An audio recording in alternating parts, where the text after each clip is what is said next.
Um, Hello everyone. Today we are going to talk you about a book called Dubliners by James Joyce. Um, we are Laura Malagón and Mauricio Torres. First we are going to talk you about James Joyce, some general information. So a little about his life. Uh, his full name was James Augustine Aloysius Joyce. He was born in Dublin, the capital city of Ireland, in 1882, and he died in 1941. He was a famous Irish novelist. He came from a family which slowly became poorer and poorer. And well, during his first years, he received a Catholic education since he studied into Jesuit schools. Also, during his life into University College, this institution was led by Jesuit priests. Okay, he studied languages at a university college in Dublin. During this time, he was an active member of the college's literary and historical society. Uh, Here you can see a cover of a essay. I mean, of a edition of a essay written by James Joyce. So he did his first steps as a great writer when he, being only 18, wrote a review about a play called "When We Dead Awaken," written by Henrik Ibsen, an author that Joyce admired a lot. It was his first success and it motivated him to become a writer. This first work was called Ibsen's New Drama. Well, his most famous book is Ulysses, which is a book very different from Dubliners. With Ulysses, Joyce explores more about form in literary works. Well, um, I think that now I'm going to talk you about Dubliners, uh, some generalities. As you can see here in this image, the cover of the book is a picture of a view or a picture of Dublin, no? Because as we will see, uh, mm, as we can imagine, the book is a lot about Dublin, not only about Dublin. Okay, some generalities. Dubliners is a collection of tales, as I said. The book was first published in 1914. This collection of stories is one of the first work Joyce wrote. We can see in them, in those tales, that we can see one of the first phases of Joyce as a writer, uh, and we can see that we can see a realistic facet of him. The tales inside the collection are, as we can imagine, placed in Dublin. Uh, Here we can see Dublin. Okay. Hence, the principal connection between all the stories is Dublin as a literary universe. Also, it is possible to find a connection between the tales if we notice that those stories occurred not much time after the potato famine. a terrible historical moment when people in Ireland suffered a period of mass starvation. Okay, therefore it could not be completely a wrong idea thinking that the time when those stories occur determines that a big number of characters from those tales are characters surrounded by a halo of poverty, fear, and death. For example, the first tale started with the description made by a boy of a context where someone, a paralyzed ill person, dies.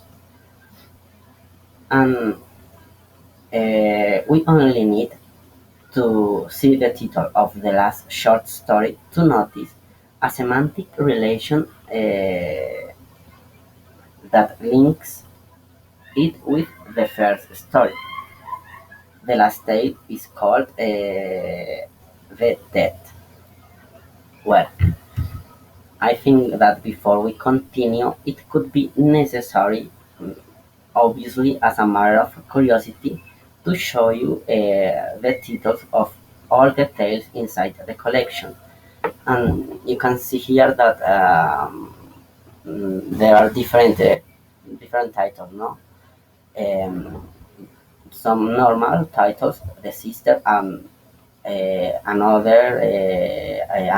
other titles are very interesting and very curious. A painful case, for example, or I don't know, after the race and the death, obviously. Well, um,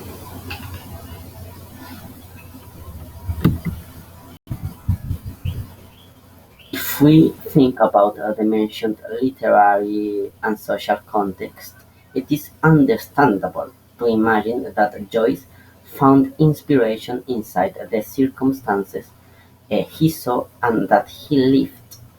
There in the stories, Dublin is pictured as a grey and underdeveloped city. That could explain why some of the characters want to leave Ireland. It is important to remember that during and after the Great Hunger, thousands of Irish people left the country because they searched to improve their life quality. Okay, mm, but to continue with this little introduction, we have to say that we consider that it is impossible and unacceptable to speak about another without showing at least a little fragment of his work. So here there are the two first paragraphs of the first tale of the uh, compilation. Mentioned compilation. This tale is called Two Sisters. Um, but as you can see here, before that, we can see here that many Irish and not Irish artists, as Joyce, made works that were related with the Great Hunger. This is a scene by James Mahoney. Okay,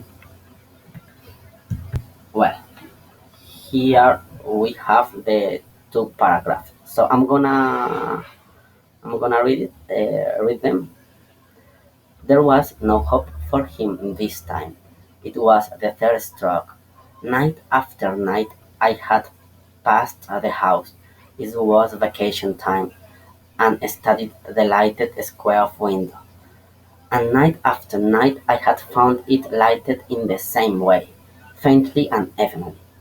If he was dead, I thought, I would see the reflection of candles on the darkened blind, for I knew that two candles must be set at the head of a corpse. He had often said to me, I am not long for this world, and I had thought his word idle. Now I knew they were true. Every night, as I gazed up at the window, I said softly to myself the word paralysis. It had always sounded strangely in my ears, like the word gnomon in the Euclid and the word simony in the Catechism, but now it sounded to me like the name of some maleficent and sinful being. It filled me with fear, and yet I longed to be near to it and to look upon its deadly walk. Old Cotter was sitting at the fire, smoking, when I came downstairs to supper while my aunt was ladling out my stirabout, he said, as if returning to some former remark of his. Well, and if you want to know what Old Cotter said, you have to, to read the first tale. Um, well, before to do a very little comment about this first tale, it is important to remember that we are going to speak using the help of a literary theory, reader response. We can find a very good abstract of the principal postulate in this quote by Umberto Eco from his book Lector in Faula. Un testo è una macchina pigra che si attende dal lettore molta collaborazione. È anche un testo è intessuto di non detto. In Spanish, it could be something like that. Un texto es una máquina perezosa que espera del lector mucha colaboración. And un texto está hilado por lo no dicho. Well, we only want you to notice that there are two poles of this literary approach. Literary approach. The first one, a text is a sign that should be interpreted without regarding objective aspects, since a reader is a reader because of his or her culture, and there are thousands of different cultures around the world. And the second one, there is inside humans some ideas or emotions which are crystallized, which are myths, as Barthes said.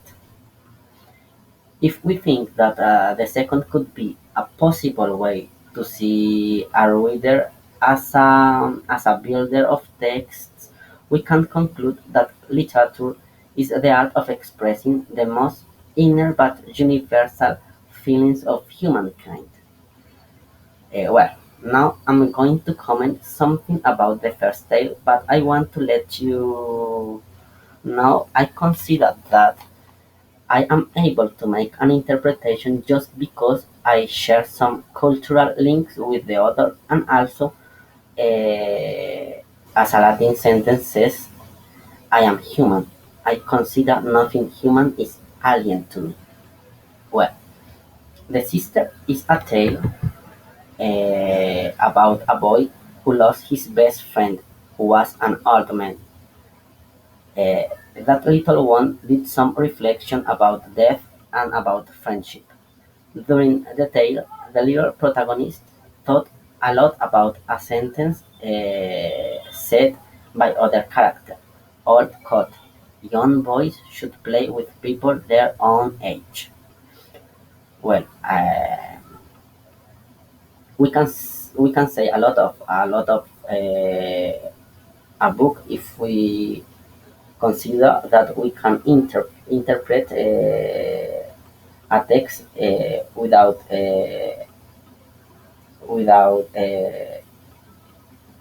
permission, without any permission. Um, I mean that we can think whatever we want to think about a text. But I just want to say something more. Um, yeah, to finish it, it should be necessary to notice how much references to the Christianism there are in that short story. Well, um, you can see words like catechism, simony, uh, also uh, sinful, for example, is a Catholic word. Well, so we are gonna continue with this video, and now my partner is going to tell you some stories from this